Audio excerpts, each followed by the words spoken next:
নমস্কার। আজ আপনাদের বলবো অরা কি আর আপনি কিভাবে এটা অনুভব করবেন। অরা স্ট্রং বা উইক হলে কিভাবে বুঝবেন, অরাকে কিভাবে বিশুদ্ধ রাখবেন। অরা হলো কোনো মানুষের এনার্জি ফিল্ড বা প্রভাব বিস্তারের ক্ষেত্র।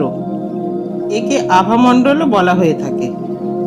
আধ্যাত্মিক ভাষায় একে সূক্ষ্ম শরীরও বলা হয়। আমাদের শরীরের সামনে, পিছনে, ডাইনে বাঁয়ে আমাদের সুরক্ষিত করে রাখে। পৃথিবীতে প্রতিটি বস্তুর অরা আছে। অরা তৈরি হয় আমাদের চিন্তা ভাবনা, মানসিকতা, অনুভূতির ওপর নির্ভর করে। অরা সম্পর্কে সম্পূর্ণ তথ্য আপনাদের কাছে তুলে ধরতে চেষ্টা করব, যাতে সকলে এর সম্পর্কে অবগত হয়ে নিজেদের অরা স্ট্রং করতে পারেন, শারীরিক, মানসিক ও আধ্যাত্মিকভাবে নিজের উন্নতি করতে পারেন। সুস্থ শরীর, সুস্থ মন, সুস্থ মানসিকতা সকলেরই কাম্য।